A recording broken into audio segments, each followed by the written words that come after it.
everyone, my name is Akitunde Bimsala and today we're going to be talking about Clomid. So one of our subscribers asked the question, how can I use Clomid to get pregnant faster? So today we're going to be talking about the uses and how to actually go about it. Welcome back. So today we're going to be talking about Clomid, and Clomid is actually also called clomiphene citrate. And one of its major function is to actually help in secreting the production of those hormones that help in growth and also the maturation of egg follicle, and also its release, the ovulation. So it helps in the maturation of the eggs and also in the release of these eggs, because it is of no use if it is being recruited and it's not being released for fertilization. It can actually be used for women with an ovulation. So women that are actually producing the eggs, the follicles are developing, but it's not being released, they just rupture. And also for women that are actually ovulating, but they want to have the higher chance of pregnancy, yes, they can use it. Also, it can be used for women with PCOS, polycystic ovarian syndrome. Clomid actually helps people to get the higher chance of pregnancy they've always wanted. Now, the first thing to do is also the baseline scan. You can actually, yes, people ask, can I just take it on my own? It is possible, but you want to do a baseline scan. And that baseline scan actually means that scan that you want to check the ovaries to be sure that everything is actually in place, to be sure that there is no leading follicle at that particular time that you want to use the Clomid.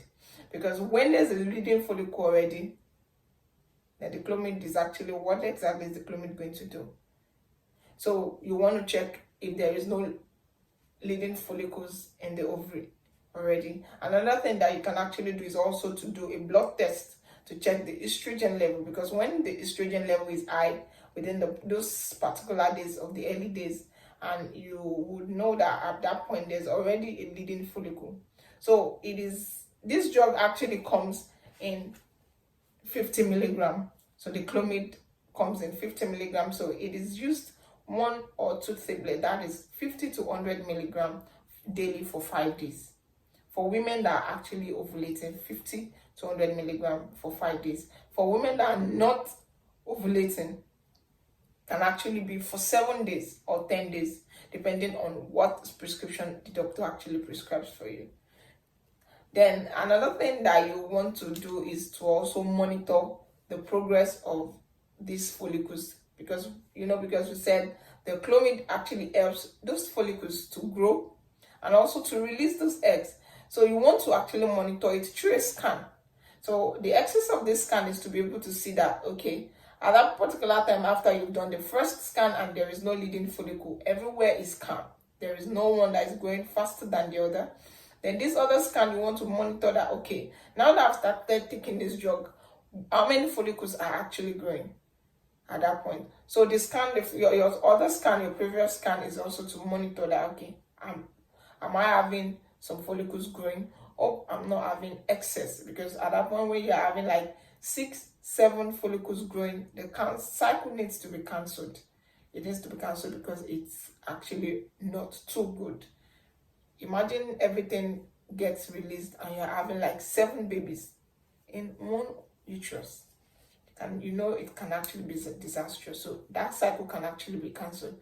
But if it's within 1 to 2 follicles or 3 in the maximum, the doctor can actually ask you to go ahead with it. And you might be asked to actually do another blood test, and at this point they want to see the estrogen level, because at the growth of these follicles, the cells of these follicles actually release a particular hormone called the estrogen. So at that point when the estrogen is already getting high, you know that yes, there is a follicle and the egg that is actually being prepared. So when exactly do they even use this? It is actually used within the 2nd or 3rd day of your cycle. So you can start to use Clomid within the 2nd and the 3rd day of your cycle. So for someone who is actually ovulating. For someone who is not ovulating, the person can actually do a scan. When the scan is done and they know that all there is no leading follicle at that point, so the person can actually start at that point. So that is the reason why the doctor is actually needed to actually do those scans that you want to do. Then after doing this estrogen level, you want to monitor your ovulation. The other thing you want to do is you want to monitor your ovulation. So you can actually get an ovulation kit whereby you use it to track your ovulation. Or you actually do the basal body temperature, the cervical mucus. Yes, some have breast tenderness, things you've observed when you're ovulating. You can use it to track when you're ovulating. And so when they're tracking this period, you might be given an HCG, and that is the human chorionic gonadotropin. And the function of this HCG trigger is to ensure that the ovulation takes place 34 to 36 hours after. So when the trigger is being taken, you need to have unprotected sexual intercourse with your husband, because we need sperm in the uterus that can actually move to the fallopian tube, so that when this egg is being released, there will be enough sperm to fertilize. So it's advisable that on the day of your trigger down to the day of your ovulation, when you've monitored, even a day or two after, you still have unprotected sexual intercourse with your husband.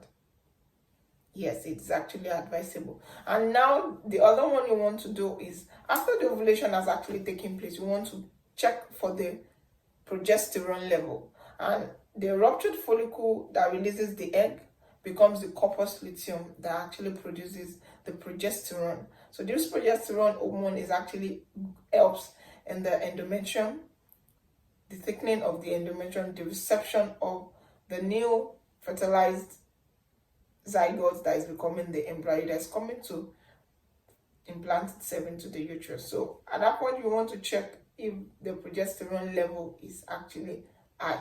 So if it is high, then a week afterwards, you can actually check for pregnancy test. A lot of people are actually going through this process, and it has actually worked for them. So I know I've answered the question on how you can actually use Clomid to get pregnant faster. It actually works a lot. So do let me know in the comment section if you have other questions about the use of Clomid.